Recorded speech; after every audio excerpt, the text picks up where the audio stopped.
Mira, en esos viajes tú no, que tanto metes la pata en el hielo, ¿cuántas veces has metido la pata realmente? Tú sabes que no se trata de meter la pata, se trata más bien de no estar centrado en lo que estás haciendo. Mi primera hija, la mayor, tenía 3 meses de nacida y a mí se me ocurrió irme a escalar la pared sur de la Concagua, una de las paredes más grandes que tenemos en el mundo. Y me fui a escalar con 4 compañeros, amigos viejos de infancia. Y había algo que yo sentía que no estaba funcionando. No sé si por suerte, por buena o mala suerte, que cosa que yo no creo en la suerte, la circunstancia nos tocó dormir colgados en la pared y a la mañana siguiente los amigos que estaban durmiendo arriba de nosotros, Raúl y Martín, uno de ellos, Raúl, por un problema que sucede en la altura, de repente me dijo en la mañana: Alfredo, tengo un problema, estoy perdiendo la visión.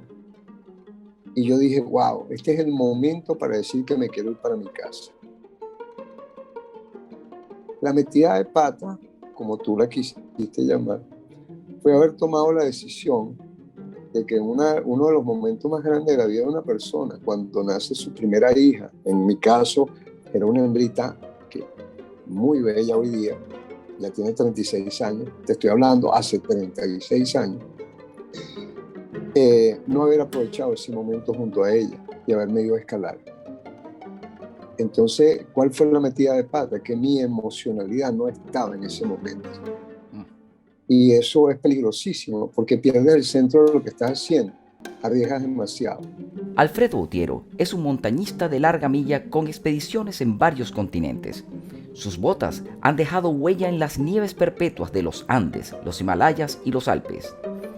Ha sido parte de los venezolanos que organizaron los preparativos para lograr la hazaña de escalar hasta la cima del Monte Everest y ha ayudado a cientos de personas a alcanzar su sueño de explorar las alturas en expediciones a distintas montañas del mundo, como el Kilimanjaro, el Ama Dablam, el Aconcagua y la base del Monte Everest, entre muchos otros. En esta entrevista vamos a hacer un recorrido por las memorias y los sentimientos de Alfredo Utiero obtenidos en sus travesías para descubrir su forma de observar el mundo desde las alturas y cómo estas experiencias influyen en la posibilidad de tener un mundo mejor. El ignorante, un espacio de la Academia de la Ignorancia para desarrollar la capacidad de observación, la creatividad y la imaginación. Hola a todos, bienvenidos al Ignorante, un programa de la Academia de la Ignorancia donde descubrimos la forma de observar el talento humano para inspirar la creatividad y la imaginación y el pensamiento crítico. Hoy tenemos como invitado a un ignorante de altura y un querido amigo que ha llevado en sus expediciones a mucha gente a ver el mundo desde otro punto de vista. Desde arriba, abajo, desde donde vuelan los cóndores o las águilas, pero uno siente como si estuviera viendo el mundo desde las estrellas cuando está llevado y guiado por él. Bienvenido, Alfredo, y es un honor para el ignorante y para mí en especial que hayas bajado desde las cumbres para regalarnos de parte de tu tiempo y conocer las experiencias por donde poca gente transita y que tú has podido transitar. Gracias por este momento y si hay algo más que me faltó decir de ti, o que tú sientas que nos quedamos cortos, que seguro posiblemente sea verdad, puedes añadirlo. Hable ahora o calle para siempre. Leo, yo solo sé que no sé nada, así que te agradezco tu invitación y lo más importante es estar aquí contigo, con las personas que también comparten este tema de la ignorancia y podernos adentrar a ver qué descubrimos, ¿no? Porque cada paso, cada respiro que tenemos es un chance más para poder descubrir lo que es la vida, lo que tenemos y lo que nos gusta. En mi caso, bueno, definitivamente la montaña. Súper maravilloso. Y justamente tú acabas de decir algo que es la clave del ignorante. Yo solo sé que no sé nada. Ya eso es el punto de partida para saber que te hay mucho por saber. Ese es el foco del ignorante y ese es el pensamiento socrático por la cual parte esta iniciativa del ignorante. El doble ignorante cree que lo sabe todo y solamente se queda con una sola verdad. Pero saber que no se sabe nada, ya empezamos bien. Entonces, como hay muchas cosas que tampoco nosotros sabemos y queremos saber de ti, yo voy a empezar con las preguntas y algunas te voy a acorralar porque ya van a lo más filosófico Sí. de tu punto de vista y de tu vida. Mira, la primera pregunta que quisiera hacerte es la más común, ¿no? ¿Cuál es la expedición que a ti más te ha impactado de las que has hecho? Si hay alguna que tú recuerdes que es la que te queda más en la memoria. Fíjate, digamos que uno siempre trata de atesorar las cosas más hermosas, las que te dejan como más alegría. Y precisamente ves en el backup, en la parte de atrás de mi imagen, una montaña muy espectacular, que es el Amada Blanc.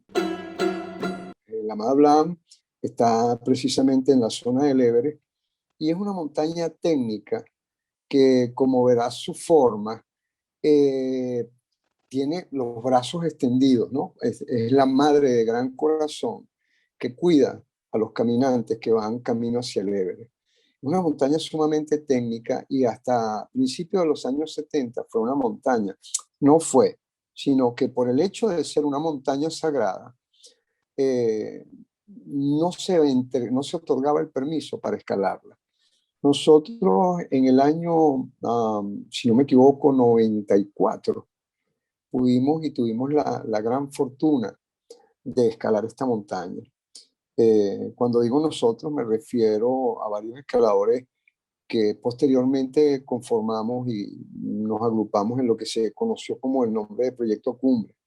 Habíamos estado en el Pumori, muy cerca de la Mada Blanc, pero esta montaña fue como el primer gran paso para imaginarnos que podíamos hacer cosas mucho más interesantes en los Himalayas. Es decir, que nos habíamos adentrado en la esencia de lo que es el Himalaya como tal, en la parte cultural. Es decir, tuvimos que reunirnos con algunos lamas de la zona para pedirles a ellos amablemente que nos permitieran subir la montaña.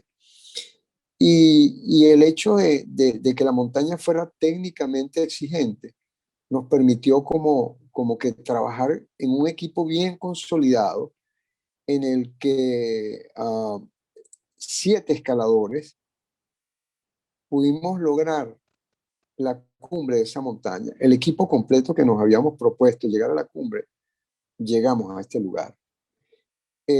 Yo te digo que, bueno, uno siempre trata de recordar las cosas buenas. Sin embargo, en el Aconcagua, una montaña, la montaña más alta que tenemos en los Andes, tuve un evento con un compañero ecuatoriano, Manuel Jacome, un gran escalador. Habíamos preparado una expedición internacional y un accidente prácticamente poco antes de llegar a la cumbre por una pared muy complicada, la pared sur de la Concagua.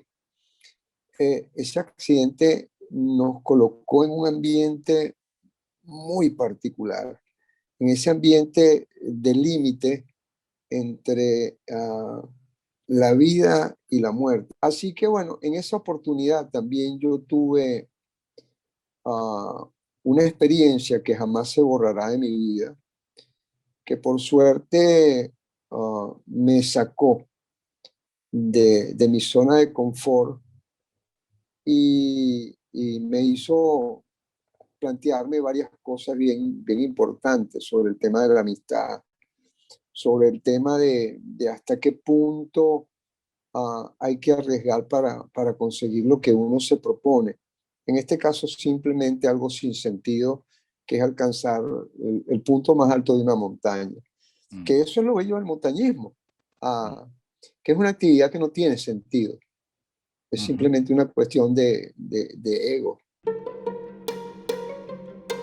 ujú, Es hacer algo que te provoca y tratar de llevarlo a su fin. mm. Sí, de eso yo justamente te voy a preguntar más adelante, porque ese es uno de los sentimientos que cuando yo también hacía montañismo allá en Venezuela, sentí que una vez que se llega arriba, ¿Y ahora qué, no? ¿Hay alguna montaña que tú quieras volver a visitar repetidamente? Ujú. Bueno, montaña como tal, probablemente la que estás viendo detrás de mí, la Ujú, Madame, yo ujú, iría una y otra vez, igual que hay una montaña en Europa muy parecida a esta. De hecho, te estoy hablando de lo que la gente considera las montañas más bellas del mundo. Entre ellas está el Amada Blanc, la montaña que ves detrás, está el Matterhorn o Monte Cervino, que es la frontera entre Suiza e Italia. ujú, Hay otra montaña muy espectacular que la tenemos en los Andes que se llama el Alpamayo, ubicada en Perú. Estas son tres montañas que tienen unas características especiales, retadoras, esa punta que se levanta al cielo ujú, prístino, toda blanquecina, llena de nieve y con paredes que son retadoras y te llaman, te dicen, "Ah, ven a escalarme". Cualquiera de esas montañas, especialmente el Ama de Blanc o el Monte Cervino, son para mí un símbolo de belleza.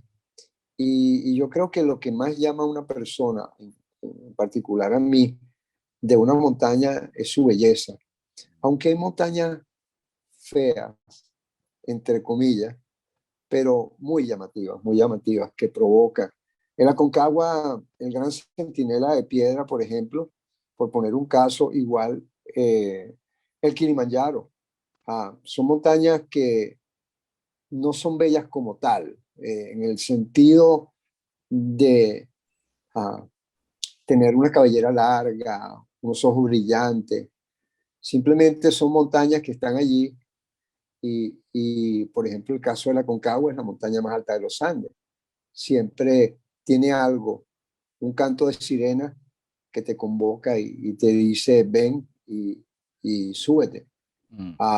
Lo mismo pasa con el Kilimanjaro, es la montaña más alta de África.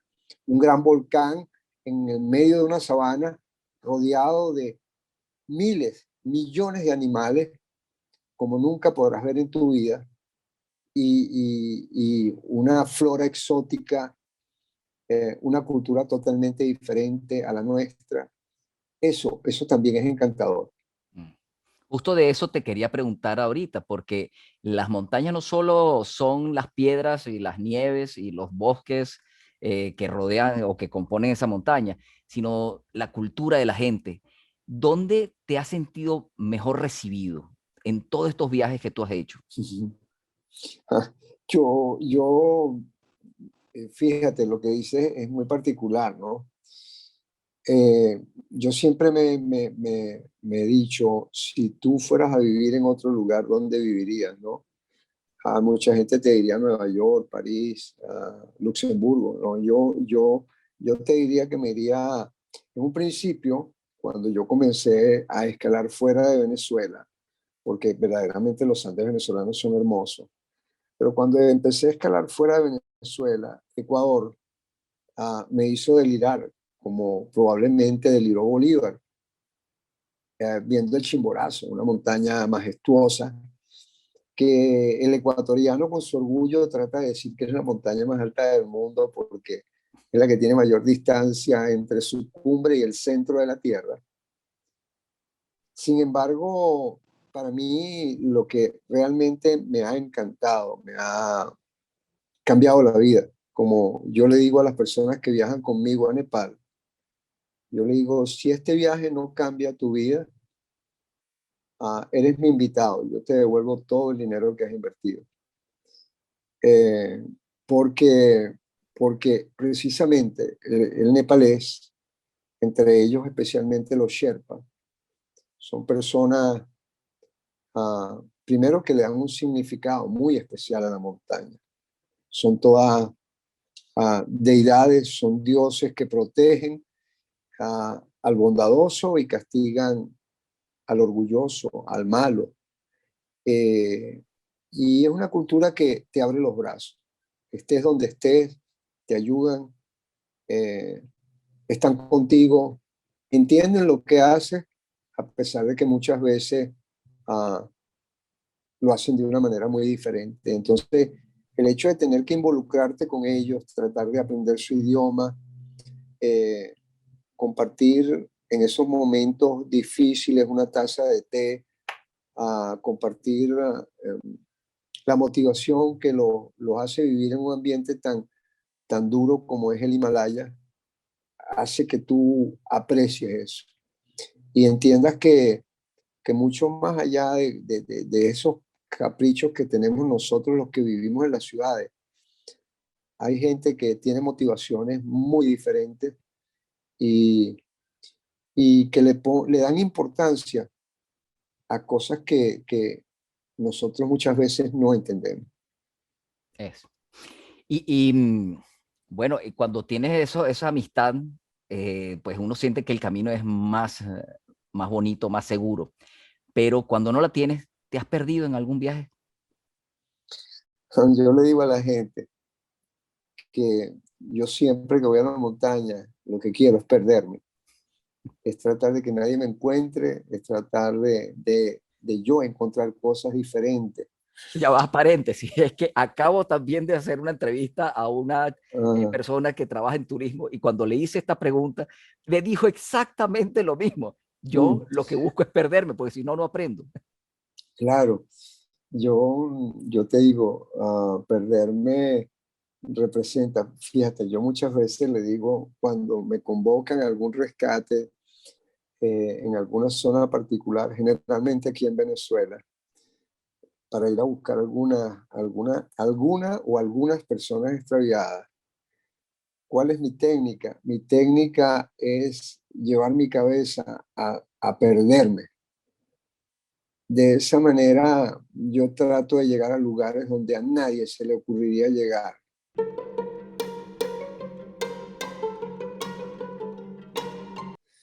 Y generalmente me ha dado éxito.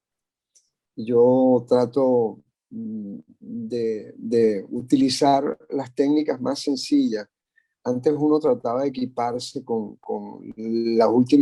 los últimos implementos inventados en el mercado para, digamos que siempre uno va a un ambiente complicado, un ambiente frío. Cuando tú estás en una montaña de 7.000 metros, el frío puede acabar contigo.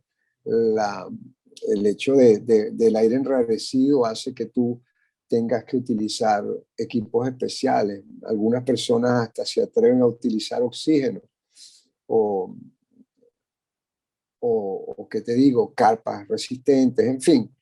Yo siempre que voy trato de utilizar lo mínimo para entender más qué es lo que tengo alrededor. Y eso hace que mis sentidos se agudicen y le den una dimensión verdadera a lo que puede ser, entre comillas, arriesgado para mí. Mm. Y me ha resultado porque cuando veo que, vamos a hablar desde el punto de vista esotérico, así como tú me estabas hablando, cuando veo que la montaña me dice, este no es tu momento, yo trato de retirarme porque la montaña tiene una fuerza descomunal, inconmensurable. Somos más pequeños que una roca. Somos más Mm. pequeños que una roca. Sí. Eh, y cuando tú tenías todo ya planificado, estás concentrado en el aquí y ahora, pero las cosas no salen como tú las tenías planeadas, ¿qué haces? Simplemente hay dos alternativas. Si el ambiente te lo permite, cambias los planes. Ujú. Y si el ambiente es muy adverso, como ciertas veces, lo mejor que dentro de esos cambios de planes incluya retirarte. Eh, Retirarse es honorable. Yo te pongo el ejemplo del Daviri, una montaña de 8.000 metros, que fue la primera expedición que hicimos en Venezuela, una montaña de más de 8.000 metros ubicada en Nepal. Ujú. Tuvimos un clima, había 11 expediciones, mucha gente en el campamento base y ninguno de ellos logró la cumbre a excepción de una expedición coreana, ¿no? Y el clima estuvo tan adverso, teníamos avalancha, perdimos el campamento 3 en una tormenta de nieve, quedó totalmente cubierto. Y hubo una noche una discusión sobre si debíamos o no quedarnos. Había un famoso escalador español, Juan Oyarzábal, una de las personas que ha logrado las 14 montañas de más de 8.000 metros en el mundo, Sí. que él nos propuso trabajar en conjunto para llegar a la cima. Sin embargo, no sé, yo tenía ese feeling de que la cosa no estaba funcionando. Y bueno, yo le hice ese planteamiento a los muchachos del grupo, a la gente que ya prácticamente era Proyecto Cumbre. Estaba José Antonio Delgado, Marcos Cayuso, Martín Echeverría, Marcos Tobía, estaba Manuel Bárcena. Yo les dije, miren, yo me retiro, yo no me interesa esta montaña. Yo no quisiera volver a la casa con malas noticias. Sometimos el tema a votación y bueno, decidimos que al día siguiente nos retirábamos. Y en efecto, bueno, así fue. Ah, pero son experiencias que lejos de causarte frustración o cualquier cosa, te enriquecen notablemente. Como dice el Dalai Lama, no hay mejor amigo que tu peor enemigo,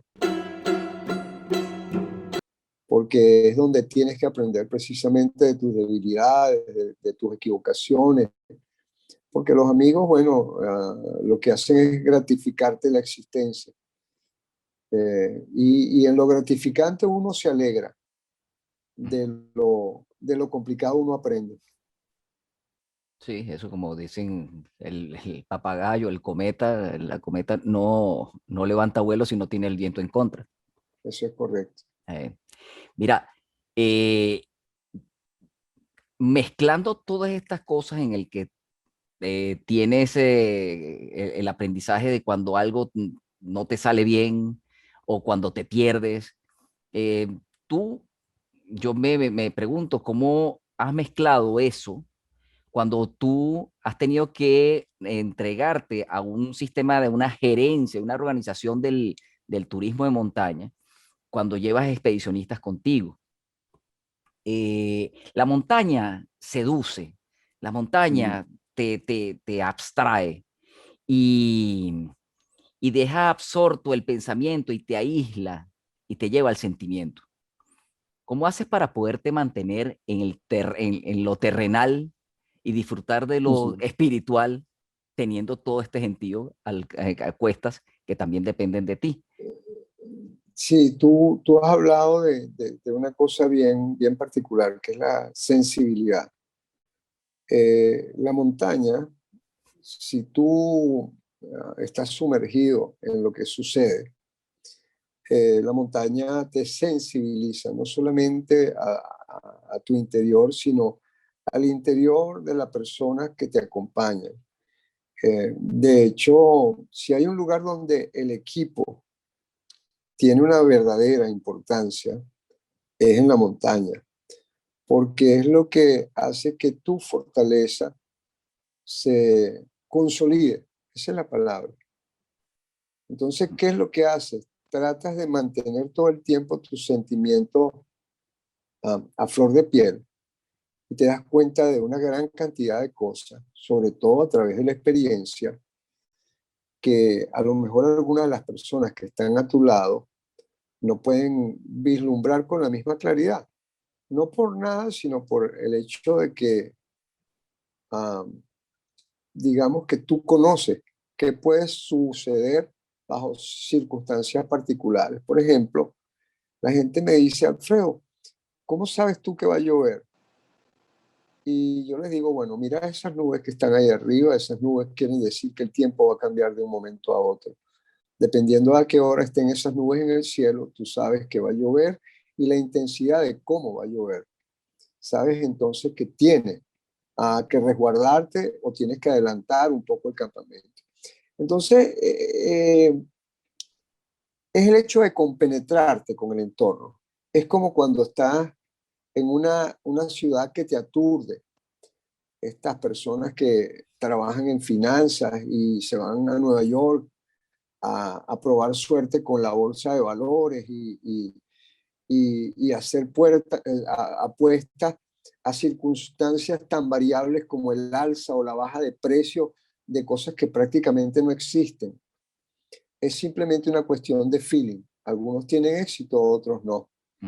Y tú muchas veces apuestas con ello a que controlas tu entorno. Es una cosa muy ilusoria, porque nosotros no controlamos nada. Nosotros, el segundo siguiente, no sabemos qué va a suceder. Podemos intuirlo en la medida en que nos interrelacionemos con nuestro entorno y con las personas que nos rodean, porque no hay nada más poderoso, y yo creo que es donde está la fuerza del ser humano, que es su sensibilidad. Y la sensibilidad tiene que ver precisamente con eso, con emociones, con lo más básico, lo que nos permite dar el siguiente paso: emotividad, motivo. Tener el motivo de atreverse a dar el paso siguiente. Y eso necesita, desde lo más sencillo hasta lo más complicado, algo que se llama un poquito de arrojo, de confianza en ti mismo. Y bueno, definitivamente la experiencia te ayuda. Y un punto de vista, fíjate lo que me preguntabas tú, un punto de vista diferente al tuyo, radicalmente diferente, porque muchas veces la experiencia hace que nosotros confiemos mucho en las circunstancias. Una persona que tiene menos experiencia que tú puede llegarte a decir algo que tú no estás viendo. Puede tener miedo y decirte: yo no puedo hacer esto, o me da miedo cruzar este río. Y a lo mejor eso te toca la alarma, te da el punto de alerta para decirte: ten cuidado con lo que vas a hacer. Muy bien.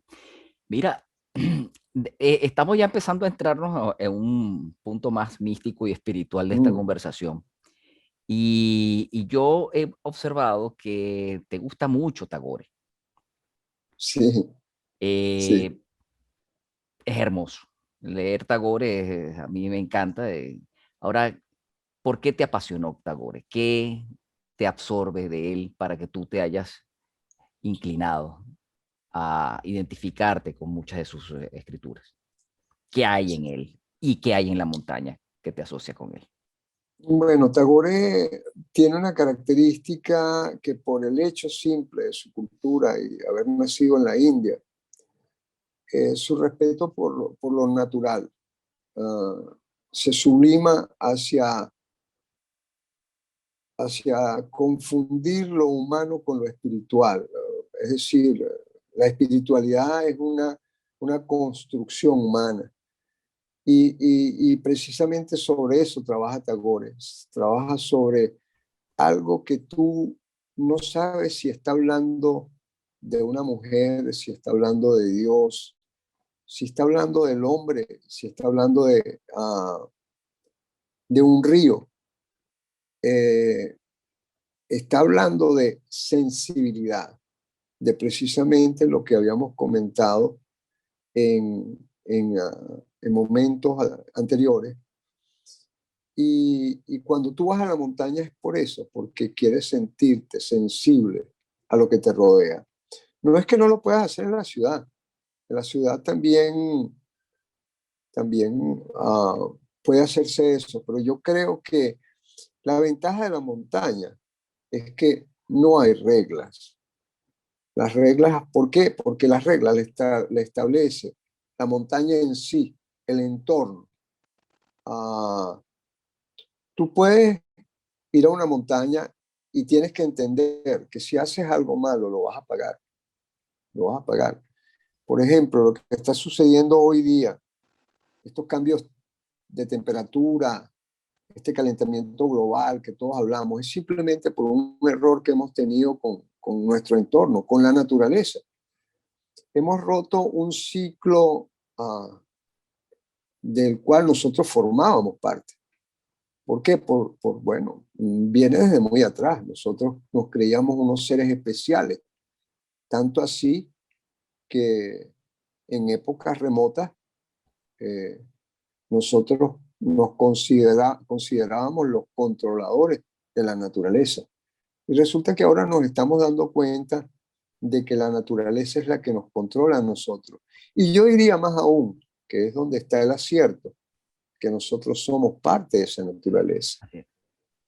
Y que cualquier equivocación que cometamos, Estamos haciendo nosotros eh, mismos, con nosotros mismos. estamos afectándonos a nosotros. Sí. Efectivamente, yo veo la pandemia como equivocaciones. No debe haber poblaciones tan concentradas, devastando todo. Porque fíjate tú que yo siempre comento esto, qué casualidad que los ecólogos más grandes del mundo viven en las ciudades más congestionadas del mundo. Eh, la gente dice, no, están tumbando una montaña, la cantera va a tumbar una montaña. Yo le digo, pero sí, pero tú no te has dado cuenta que esa montaña que están tumbando es para hacer el edificio donde tú vas a vivir o el edificio donde tú estás viviendo. Y uno dice, qué bonito los muebles de madera que tienes en tu casa. Yo le digo, sí, bueno, tumbaron varios árboles para hacerlo. Entonces, tenemos que empezar a trabajar con cosas particulares, como se está haciendo ahora, trabajar con la basura que nosotros hemos generado, porque es demasiada basura. Y basura de todo tipo, no solamente plásticos y artículos eléctricos, ¿no? También hay una basura moral que estamos generando que tenemos que utilizarla para cambiar lo que tenemos en la cabeza. Esa, esa, Tratar de, sí, esa basura moral es la que se materializa en la basura que estamos dejando en el eso es planeta. correcto. Sí, No podemos separar una cosa de la otra. así es. Ahora tú, hablando de basura, vamos a purificarnos un poco. Y tú has Ajá. estado, has estado yendo tanto a Nepal, y Nepal tiene muchos templos budistas. ¿Te ha traído el Mm, budismo? ¿Te ha llamado la atención? sí, definitivamente sí, porque a donde fueres hicieres lo que viereis. Ujú. Eh, y efectivamente, yo digo que una de las cosas más hermosas que he podido aprender en Nepal es precisamente sobre esa cultura que es tan antagónica a lo nuestro. Esa cultura que precisamente me dice, no creas en nada que no puedas comprobar. Eh, y a eso me voy a lo más sensible, no solamente a lo material, porque nosotros podemos llegar a pensar, no creas que un carro funciona si no lo enciendes y tú le das a una llave y el carro enciende y tú dices, esto es un carro. El gran problema viene, por ejemplo, el otro día estaba viendo un programa, a mí me llama mucho la atención sobre aquello que no se ve. Por ejemplo, Ujú. un agujero negro que hoy por hoy sabemos que existen, pero yo particularmente no he logrado entender de qué se trata. Sé que hay algo por ahí que rompe todas las leyes naturales que nosotros hemos estudiado. Ujú. Y creer en algo así, que te lo puede comprobar un físico cuántico, un matemático, inclusive un astrofísico, que te lo puede comprobar. Eh, es algo maravilloso. Es algo maravilloso. Y bueno, lo mismo me ha sucedido a mí con la cultura del budismo. De hecho, el budismo se ha interesado mucho en la ciencia, porque la ciencia empezó a entender algo que se ha dado por llamar inteligencia emocional. Ujú. Quiere decir que nosotros podemos no solamente educarnos en cómo producir dinero, sino cómo producir felicidad. Y me parece una propuesta muy interesante. Efectivamente, a raíz de ir tantas veces a Nepal y ponerme en contacto, especialmente con la población Sherpa, en la que todos ellos son budistas, no me ha obligado, me ha invitado a incorporarme a este mundo del budismo. De hecho, he tomado refugio, que es como una especie de bautizo, así como me bautizaron en una iglesia católica, mis padres, también unos lamas te entregan la posibilidad de que tú entiendas de qué se trata el asunto y te empoderan para que tú trates de entender de qué se trata eso. Y el budismo ha sido una herramienta para estar de manera equilibrada en un entorno donde la cultura es budista. Esta montaña que tengo atrás, para ellos es una reina, y tengo que respetarla como tal. ¿Por qué puede ser una reina una montaña? Porque te da agua, porque mantiene el clima estable, porque te invita a que tú lleves tu ganado a pastorear a sus pies, te invita a la magia de la vida, a entender por qué hay ruidos en la noche, por qué las estrellas a veces brillan y a veces no. Y esa es nuestra vida. Podrá sonar muy abstracto, pero por ejemplo, a los que nos gusta el cielo, sabemos que en estos momentos ahí están las Leonidas.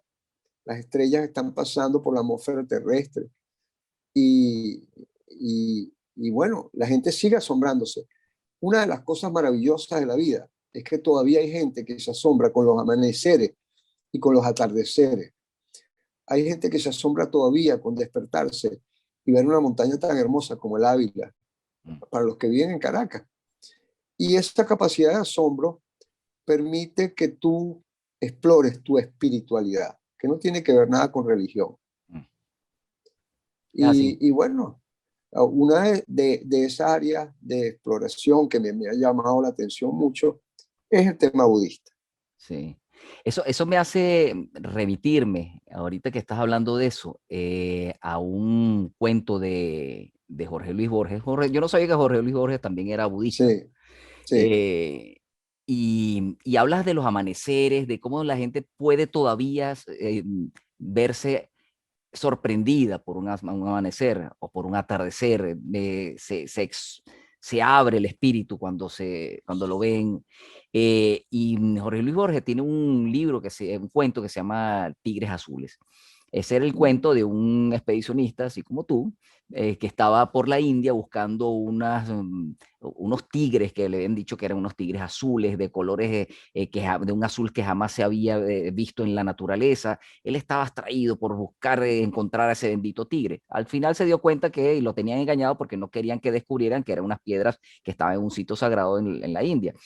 Él osó llegar a ese territorio donde estaban las piedras y tomó un puñadito de piedras. Sucede que las piedras se multiplicaban y se aumentaban de tamaño, se las metía en el bolsillo y de repente una se convertía en 7 y luego las volvía a meter las 7, entonces las 7 ahora no había ninguna y después cuando volvía a meter la mano, entonces ahora ya aparece tres piedras y media, luego aparecían 38 piedras y no había ninguna relación entre la serie de apariciones y desapariciones y el hombre se iba volviendo loco. Entonces cuando llega y se va a su ciudad, se encuentra a un mendigo que le dice, oye, por favor, buen hombre, ¿me puede dar una limosna? Y este señor se mete la mano en el bolsillo y le dice al mendigo, mira, quiero que sepas que lo que que la limosna que te voy a dar puede ser mucho más espantosa de lo que crees. Y el mendigo le contesta, no sé cuál es tu limosna bien, pero la mía es aún más espantosa que la tuya. Tú te vas a quedar con los días y las noches, con la cordura, con los hábitos, con el mundo. Entonces pareciera que la humanidad se maneja en cada amanecer viéndolo de la misma manera como si fuera una rutina, como la que le entregó el mendigo. Yo me pregunto, y en tantos viajes y tantos imprevistos que tú has tenido, contratiempos que te pierdes en el camino, ¿con qué ojos tú ves la rutina? Bueno, te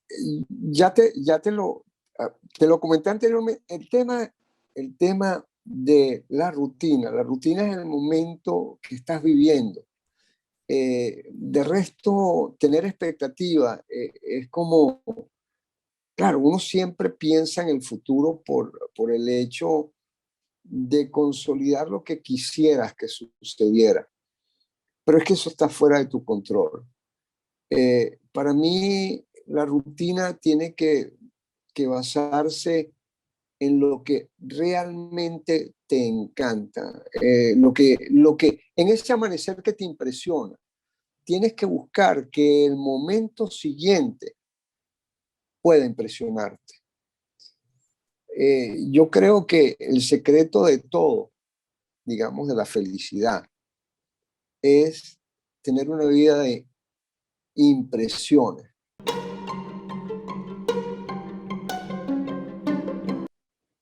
de poder, de poder entender que cada momento puedes sacar de ti lo mejor que tiene.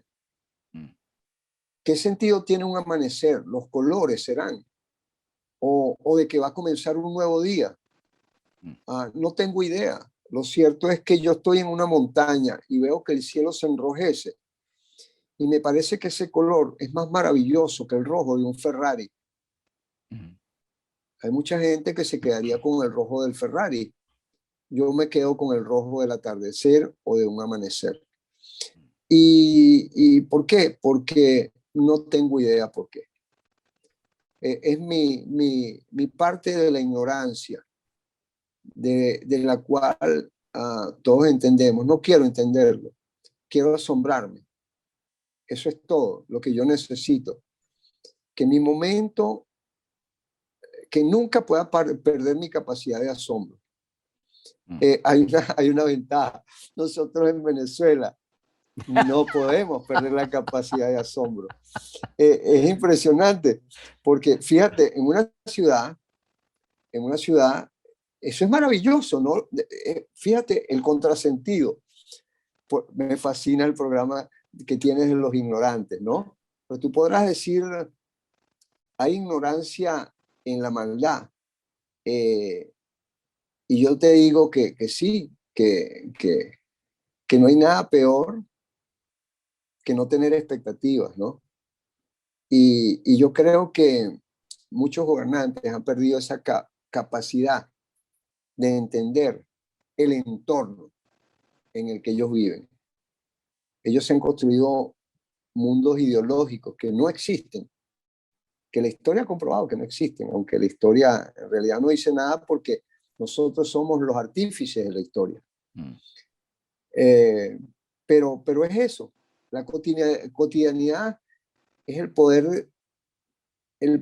tener la capacidad de impresionarte. Eso es. Sí, sí. Mira, bueno, uno se impresiona de muchas cosas bellas, que esos atardeceres, del viento que roza en la cara, del frío que te hace sentir que estás vivo. Ahora, ¿te ha impresionado o has estado cerca de la muerte de algún compañero en una expedición? Bueno, ¿O has visto ah, a alguien que ha contado wow. eso? Porque Sí, esas expediciones son peligrosas y sabes que te estás asumiendo un riesgo, que vas hacia la incertidumbre en muchos casos. Y que todo, yo creo que más que en muchos casos, en todos los casos, porque la naturaleza es caprichosa y hace lo que la montaña que subiste ahorita va a ser diferente a la que vas a subir mañana. sí, ¿Te has sí. encontrado con esa sorpresa dolorosa? Ah, digamos que he tenido, bueno, es lo que te comentaba siempre, las circunstancias tú las buscas, ¿no?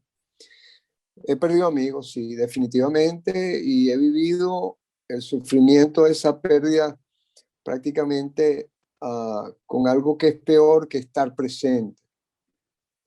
Es estar en el momento a mucha distancia. Por ejemplo, en el momento en que José Antonio Delgado, el indio, se perdió en el Nanga Parbat y posteriormente perdió la vida, Mm. eh, fue bien particular porque era un gran amigo de todos nosotros, el Proyecto Cumbre. Habíamos estado en expediciones juntos y yo particularmente sabía la fuerza que tenía José Antonio. Y tanto así que llegó un momento en su terrible agonía de saber si se podía escapar de la situación o no, de yo poder decir, sabiendo que todos los libros que había leído en mi vida, ninguno, una persona en su circunstancia había sobrevivido, a excepción de Messner, cuando escapó en Nanga Parbat. Saber que no podía estar presente a su lado, apoyarlo de cualquier manera, eso fue complicado. Porque cuando tú estás fuera de la circunstancia, es como el espectador que está viendo un partido de fútbol y grita y quema los asientos y quema los carros al salir del partido, porque él no maneja el balón. Está lleno de incertidumbre, no controla la situación. Y es capaz de decir que se equivocó el árbitro, se equivocó el jugador, porque está fuera de la circunstancia. Cuando tú estás fuera es terrible, porque yo también estuve en un momento bastante complicado en el accidente que tuvimos en el Aconcagua, en la pared sur de la Aconcagua, donde pensamos que podíamos perder la vida.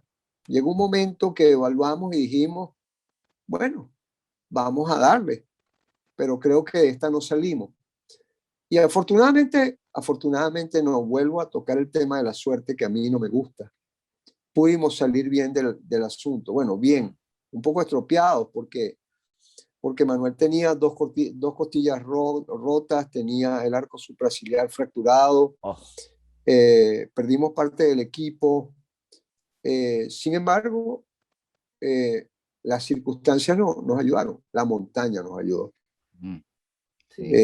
Y bueno, pudimos salir de eso, pero es parte del aprendizaje. Fue uno de los momentos más espectaculares.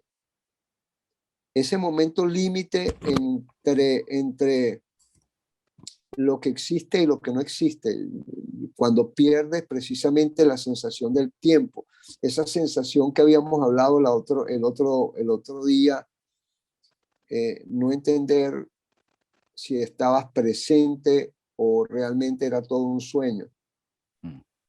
Esos momentos son muy espectaculares. No sé si es la palabra más apropiada, pero son muy tuyos. Escapan de lo que humanamente estamos acostumbrados a sentir. Sí.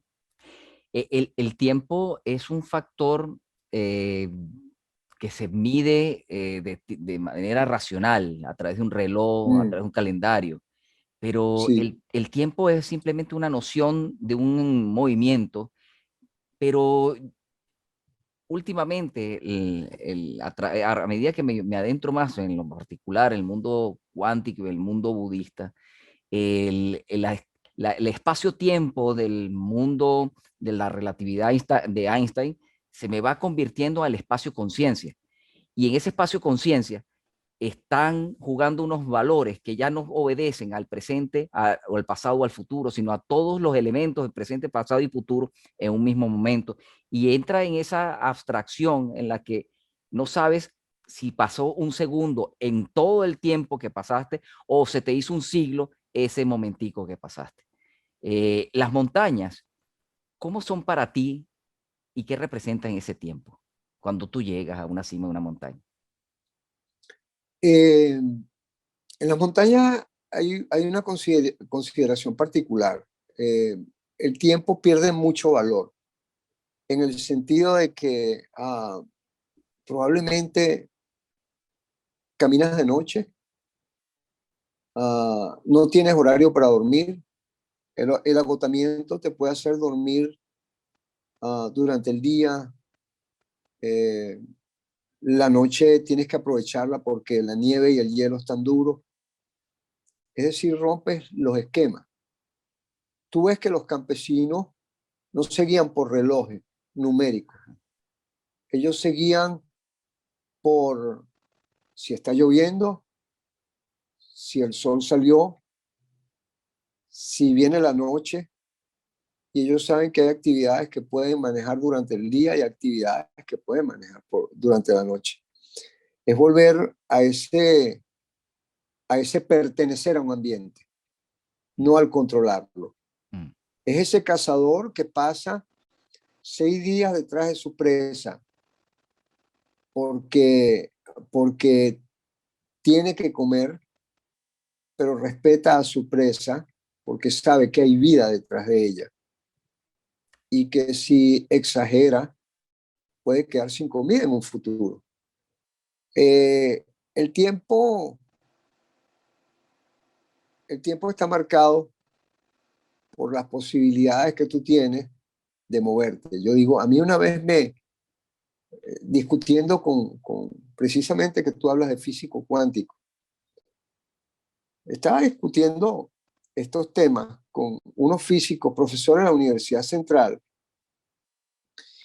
y ellos lanzaron una pregunta para ver qué decía cada uno. Y ellos preguntaron, ¿qué es vida? Y yo se me ocurrió decir, bueno, vida es todo lo que tiene la capacidad de moverse. Y entonces ellos me dijeron, bueno, pero las rocas no se mueven. Yo le digo, no, tú no las has visto moverse, yo sí. Y resulta que un átomo de una roca de granito está en constante movimiento Absolutamente. y tiene una composición estructural que no para de moverse. El mundo es un movimiento permanente y continuo. De hecho, nosotros, así como la gente no se da cuenta de que está respirando, la gente no se está dando cuenta de que la Tierra en este momento está girando a una velocidad incontrolable, no solamente alrededor de ella misma, sino alrededor de todo un sistema, y ese sistema está moviéndose alrededor de otro gran sistema. Y bueno, si nos ponemos a hablar de eso, es impresionante sentir cómo el viento te está hablando. Date cuenta de que todo se está moviendo alrededor de ti. A mí me impresiona en la montaña. Tú dices, ¿de dónde sale un viento con tanta fuerza? Que tú te levantas del piso y el viento te vuelve a tumbar, Mm. te tira toda esa nieve en la cara como si fueran proyectiles que te quieren desgarrar la piel, y tú te vuelves a levantar y te vuelves a caer y tú dices, wow, qué maravillosa la fuerza que tiene esta montaña. Mm. Y tienes que cuidarte y te hace sensible a que eso es la vida, movimiento, Sí. y es lo único que define tu tiempo. ¿Cuál es tu tiempo? Aquí, ahora. A eso, Disfrútalo. y a eso voy, porque tú estás mencionando una realidad de un viento que te pega, que te hace sentir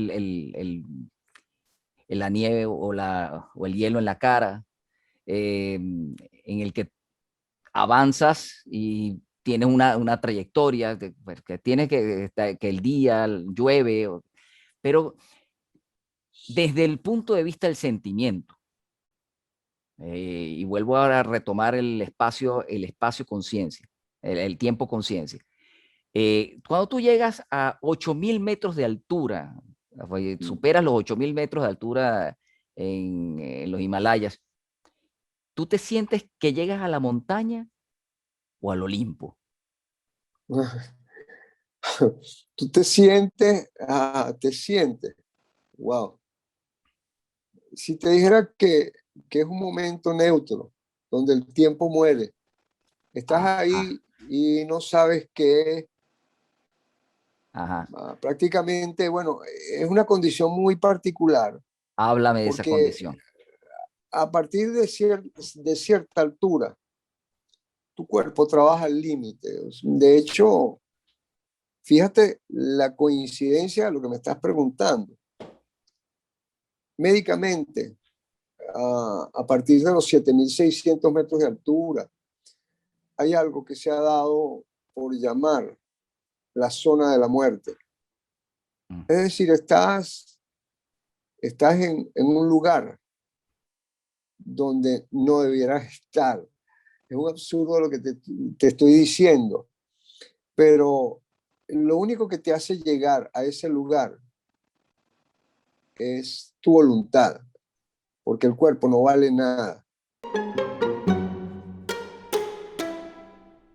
El cuerpo, de hecho, el corazón se mantiene en una frecuencia cardíaca que una persona enferma prácticamente ni siquiera pudiera tener durante horas y horas. El corazón latiendo a 190 pulsaciones por minuto. Respirar 3 veces más de lo que respiras en donde vives. Tanto así que a los 2 días te empiezan a doler todo el pecho porque los músculos intercostales están trabajando en demasía. Y eso, estar imbuido en un pensamiento que lo que te hace es preguntarte por qué estás aquí. Y sabes lo más maravilloso, ¿Qué? que no consigues la respuesta. Y ahí cuando voy a Eh, buscarte esta otra pregunta, ajá, porque ajá, ajá. tú llegas a esa montaña y cuando uno llega a esa montaña, tú hablaste que cuando llegas a esa cima, se te despierta el ego, se lo haces por nada, es un ego. Y cuando llegas a la cima, te sientes valeroso con el deseo de una más alta. Una más alta, a veces no necesariamente más alta, sino más difícil, algo que te haga llegar más a lo que tú eres, porque ¿Y quién sientes eres tú? miedo, no sé, lo estoy buscando. Lo Ese es tu cierto punto de es que, ignorancia. claro, porque tiene que ver con eso que te decía, es tener la capacidad de poder asombrarme. ¿Quién soy yo? Soy un ser con la capacidad de poder asombrarme. Eh, ¿Asombrarme de qué? De que no sé nada, de que tengo que descubrir, tratar de entender cuál es mi objetivo en la vida. Es decir, hay gente que quiere tener mucho dinero, que quiere ser multimillonario. A mí me fascinaría, es una idea utópica, que no hubiera pobreza en el mundo. ¿Qué tiene que ver la montaña con la pobreza? Absolutamente nada, pero tiene que ver con mi sensibilidad a entender que algo de lo que estamos haciendo no está funcionando bien, porque hay niños muriéndose en cualquier parte del mundo. Hay personas que tienen tanto dinero que son capaces de pagar por diversión un viaje a la estratosfera. Ok, me parece maravilloso porque está el descubrimiento de querer ir más allá, pero hacer este elemento algo comercial, no sé si es utópico teniendo tantas necesidades. Por ejemplo, usar ese dinero para descubrir cómo salimos de la utilización de combustibles fósiles que contaminan tanto y hacen que el calentamiento global aumente cada año de una forma descomunal. O cómo paramos la explotación minera por el simple hecho de tener oro, que son metales que nosotros utilizamos en nuestros celulares, en nuestras computadoras, pero buscar alternativas. Para mí, eso pudiera resultar interesante, que tiene que ver más, tú me preguntarás, bueno, ¿y qué tiene que ver eso con la montaña? Bueno, tiene que ver con la naturaleza, tiene que ver con que yo cada vez que me acerco a un glaciar, por ejemplo, en Venezuela, yo recuerdo que nuestra Sierra Nevada tenía mínimo 7 glaciares que yo escalaba. Ahora queda un pequeño glaciar en el macizo de la Corona, formado por el Humboldt y el Bonpland, un pequeño, solo ese pequeño glaciar, que muchas veces ni siquiera necesito tocarlo para llegar a la cumbre de esa montaña. Entonces, ¿qué tiene que ver eso conmigo? Bueno, es maravilloso porque me hace entender que todo es pasajero, que si la montaña cambia, todos nosotros estamos cambiando. ¿Y qué me interesa a mí que todos estemos cambiando?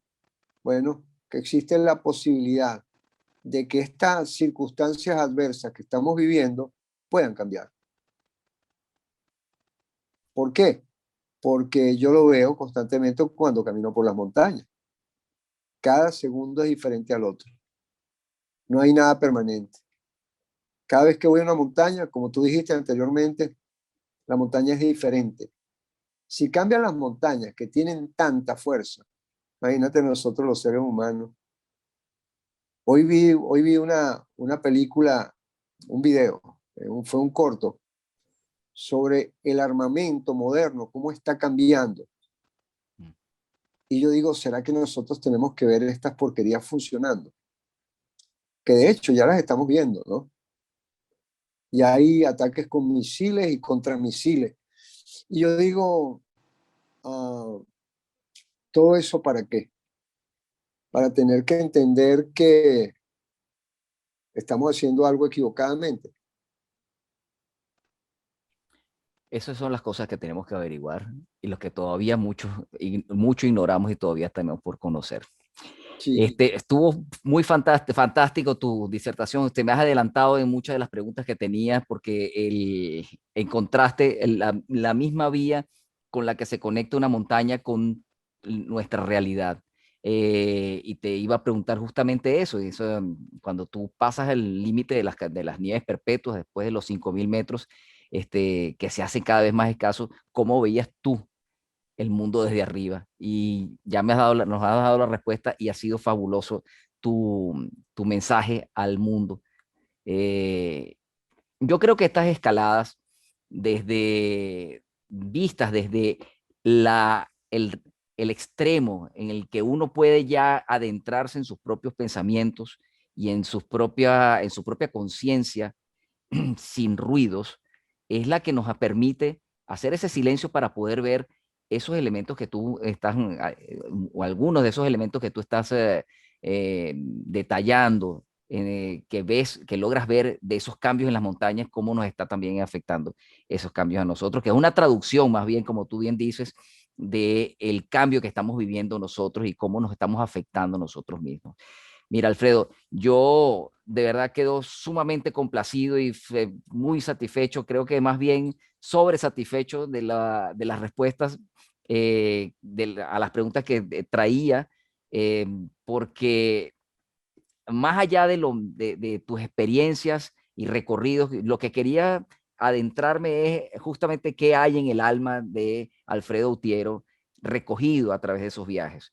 Y te voy a dar, y en nombre de todos los que te van a ver en este programa, muchas gracias, gracias infinitas, y no dejes de poner tu bota en las nieves, y espero que se vaya abriendo y que se vaya multiplicando esa nieve y que volvamos a tener un planeta sin este error en la matriz que hemos creado a lo largo de estos últimos años. Eh, si quieres algún mensaje con el que te quieras despedir, te lo vamos a agradecer todos infinitamente. no, no, gracias a ti por la invitación, por haberme dado una gota más de luz en esta gran ignorancia que yo tengo acerca de mi vida. Ah, porque de eso se trata. Hemos perdido la capacidad de poder comunicarnos entre nosotros. Y es una de las ventajas, fíjate, que hemos tenido con esta circunstancia llamada pandemia. Aunque sea a través de estos aparatos, creo que hemos aprendido a hablarnos y hablarnos de una manera muy particular, ¿no? Nos atrevemos muchas veces, tal vez porque no tengamos a la persona enfrente y sea capaz de darnos una pescozada, de decir cosas que de otra manera no nos atreveríamos. Sí, así es. Estamos sacando ese otro yo que también quiere hablar. Exactamente. Así es. Bueno, Alfredo, muchísimas gracias por tu tiempo y por darnos esas luces de ver el mundo desde las alturas donde tú lo ves. Y a ustedes, amigos, gracias por estar con nosotros en este espacio. Recuerden darle like o compartir y suscribirse en este canal, y que sí, para que sigan conociendo lo que observan y crean las personas que día a día están cambiando el mundo. Chao, Alfredo. Chao a todos. Chao, hasta luego, un gran abrazo para ti. Ustedes vieron El Ignorante, un espacio de la Academia de la Ignorancia para desarrollar la capacidad de observación, la creatividad y la imaginación.